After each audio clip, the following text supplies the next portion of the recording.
کے غم خانے میں علماء دیوبند. رمضان مبارک کے اندر پورے رمضان یعنی 29 رات کی تراویح ایک الگ سنت ہے، اور پورے قرآن شریف کا سننا یہ الگ سنت ہے. ہم لوگوں نے اب کیا بنا لیا؟ اپنے نفس کا کھیل. 3 دن میں تراویح ہو رہی ہے، تب میں قرآن ہو رہا ہے، چلو وہاں پڑھیں گے، اب تراویح سے آگے معاف.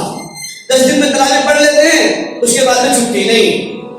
ترک تراویح کا گناہ آپ کو ملے گا، ترک کلام کا بھی گناہ آپ کو ملے گا. یہ نہیں کہ آپ نے 3 دن اور 7 دن تراویح پڑھ لی تو آپ پورے مہینے کی تراویح پر پورے مہینے کی بقیہ مہینے کی تراویح آپ کو معاف ہو گئی. تو ایسا نہیں ہے دوستو، بلکہ پورے مہینے کی تراویح یہ الگ سنت ہے، اور پورے قرآن شریف کا سننا یہ ایک الگ سنت ہے. اور اب تو پورے مہینے کی تراویح سنتے بھی کیسے ہیں؟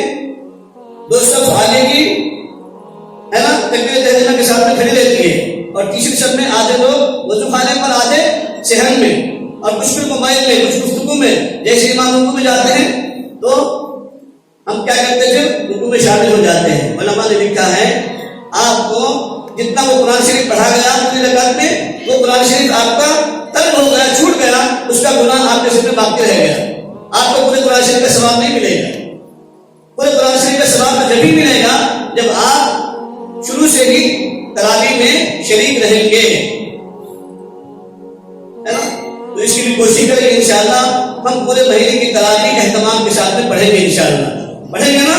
اگر کوئی کاروبار بزنس میں اتنا مشغول ہے کہ پورا قرآن شریف سننا اس کے لیے مشکل ہے، تو وہ 10 دن میں قرآن شریف سن لیں، یہ الگ بات ہے. لیکن پھر بھی وہ 10 دن کی تراویح ہم کو معلوم ہے کہ کیسے پڑھا جاتا ہے اور کیسا ہم سنتے ہیں. اللہ ہمیں معاف فرمائے. یہ ہم نے اپنے نفس کے چوچلے بنا لیے ہیں، ہے نا، سہولت کے لیے. حالانکہ شریعت میں ایسی کوئی سہولت نہیں اس طریقے کی. ہاں، وہ زمانہ تھا صحابہ کا، وہ زمانہ تھا مولانا اجاز صاحب رحمۃ اللہ علیہ کا، کہ ان کے یہاں 3 دن ختم ہوتے تھے، 10 دن میں ختم ہوتا تھا. لیکن ان کی تراویح 9 بجے شروع ہوتی تھی، اور شہر کے وقت ختم ہونے سے 1 گھنٹہ پہلے ان کی تراویح ختم ہوتی تھی. اتنا ترتیب سے ہے نا آہستہ آہستہ قرآن پڑھا جاتا تھا. لیکن اب ہماری 10 دن کی تراویح میں ہم خود اندازہ لگائیں کہ پڑھنے والا کیا پڑھ رہا ہے بیچارہ، اور سننے والے کو کیا سمجھ میں آ رہا ہے. اب تو ہماری اسپیچ اور دوڑ اس پر لگتی ہے کہ بھائی جہاں پر فاش تراویح ہوتی ہے، ریل حافظ صاحب ہونا چاہیے، اس ریل حافظ صاحب کے پیچھے بھاگیں گے. اور مسجد قاسم میں نہیں بولا وہ امام صاحب ہلو پڑھتے ہیں، بہت دیر لگاتے، جی بہت اٹھ جاتے ہیں. تو دوستو اجر بھی اتنا ہی ہے نا.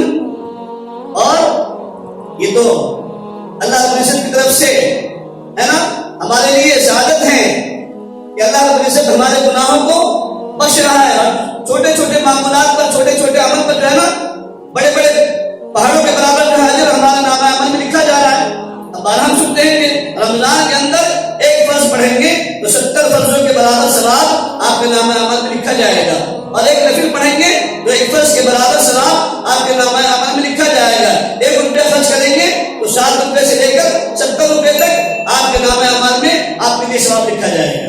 بقیہ رمضان کے علاوہ وہ اجر اور وہ بھاؤ نہیں ملے گا جو رمضان کا بھاؤ ہے. اس لیے کہ رمضان کے اندر ہر عمل کی قیمت ہے نا، ہر عمل کا بھاؤ بڑھ جاتا ہے، دگنا تگنا ہو جاتا ہے. جیسے ہمارے لیے دنیا کمانے کا سیزن ہوتا ہے نا، عام والوں کے لیے عام کے زمانے میں ہے نا، اور دکان والوں کے لیے دکان میں، ہولی میں، دیوالی میں، رمضان میں، بقرعید میں بھاؤ بڑھتا ہے چیزوں کا. ایسے ہی ایمان والوں کے دوستوں رمضان کے اندر ہر عمل کا بھاؤ اللہ تعالیٰ بڑھا دیتے ہیں. اور یہ کیوں بڑھاتے ہیں؟ میں نے شروع میں عرض کیا کہ اللہ کے نبی صلی اللہ علیہ وسلم کو رنج ہوا تھا نا کہ امتوں کی عمریں بہت ہوئی، 100 سال 200 سال 500 سال، اور میری امت کی عمر بہت تھوڑی ہوگی، 60 سال 70 سال. تو وہ تو ان کی نیکیوں کا مقابلہ نہیں کر سکتے، ہم پلہ نہیں ہو سکتے.